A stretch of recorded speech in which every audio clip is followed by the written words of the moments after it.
Yeah, hi there. These comments are for MA. This is Michael, the founder, owner, and the materials writer of the 7-step system to pass the TOEFL IBT. And my goodness, you have put together a very, very well-developed paragraph. So let's take a look at a few things. I'm going to give you some basic suggestions,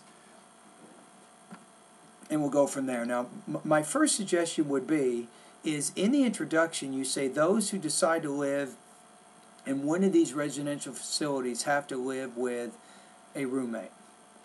Now, I would recommend that you include the ideas of respect, trustworthiness, and initiative or motivation as being part of that thesis. So there's a little bit better direction of what's happening in the rest of the essay. So I think you could work a little bit more on creating a sharply focused thesis statement. Because it sounds like from your introduction you're going to talk about just some basic facts. I don't feel like I'm getting an argument. So you need to develop your first paragraph a little bit more than you did. You probably overdid your last paragraph. I don't think you needed to do as much as you did there. Okay, let's keep going. Paragraph 2, you say it's almost important that one knows the qualities that warrant a good roommate, especially for those who are living with one. One of, you might say, the outstanding qualities of a good roommate is having respect for another person's privacy. So you have some minor grammar issues in there, but the purpose of the paragraph is actually very clear. And I like your example, letter arrived, it wasn't addressed. That was a good example. That helped support the argument you're trying to make in that paragraph. Okay, let's go to your next paragraph. You say another important quality of a good roommate is either being trustworthy or trustworthiness. You could revise that to say. And then you have your example. You say, you talk about valuables and things. So you had kind of an example, but the example wasn't as good as the one before. The other one, you talk about the specific example of getting a letter, and you hope that someone will not open somebody else's mail. So the example in that paragraph was a little more specific than the one that you have in this paragraph. Now, in the second to the last paragraph, you say initiative should be embodied by a good roommate. You can probably combine those two sentences. Now, you've run out of time, but this is your weakest paragraph. You didn't give really any specific examples to help support this idea, so you can probably do better with this paragraph. And then the last paragraph, maybe you overdid that a little bit. Okay, now, in addition to that, you do have some word choice and some grammar problems in some of your paragraphs. So let me just give you a basic idea of what I'm talking about here. You have in your first paragraph, you say, I would say not majority, but a majority of students settled in a boarding house, a dorm, or a slot room.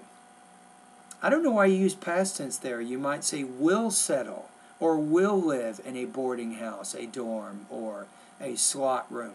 The slot room thing I'm not sure about.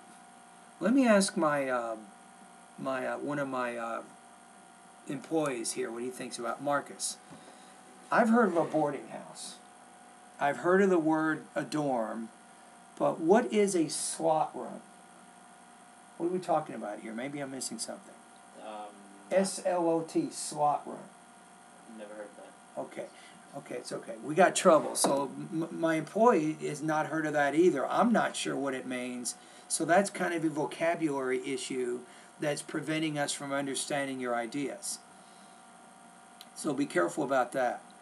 Your second paragraph, let me point out one thing here.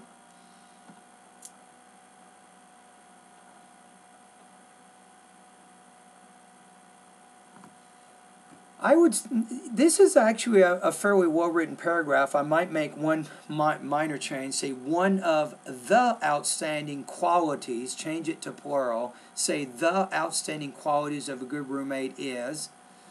Okay, your next paragraph, I would probably change trustworthy as an adjective, Respect is a noun. You might say trustworthiness, maybe. Change that one to a noun so it matches respect. Is what you used in the previous paragraph. That might be a suggestion there. Your next paragraph, you instead of saying initiative, he has a lot of initiative. No, that's good. I think initiative is a noun. That's going to work there. Be careful in this paragraph. It's called pronoun shift. Notice in your second sentence, you say a good roommate need not to be asked to do things they. A roommate is singular, they is plural. So if you say a good roommate, then you can change it to he or she is, or you say good roommates, plural, need not to be asked. So if you say a good roommate anyway, you have to change needs to singular needs. So you have some subject-verb agreement and some pronoun issues in this paragraph. The final paragraph, let's take a look at an example here. Probably I would recommend not using the you point of view in this particular form of writing. So you have you should respect. You might say a roommate should respect others' differences as much as I respect their privacy or his or her privacy, something like that. Okay, now let's take a look at how you will score here. On the one hand, in many cases, you have a fairly well-organized essay, but you could improve, like I said, the thesis, and one of your paragraphs has very limited development, and you do have some minor errors in the essay. So on this essay, MA, I'm going to give you 3.0 out of 5, or 20 points out of 30 on this. So you can improve your development in some of the paragraphs. You can also improve your organization by making the introduction include a more sharply focused thesis statement. What I would recommend for you right now, if you take a look at my online TOEFL course, go to my writing section and review the lessons that talk about creating sharply focused thesis statements. I think you could improve that a little bit, and that could definitely give your writing a little bit better connection of your overall ideas. And thank you for completing the assignment.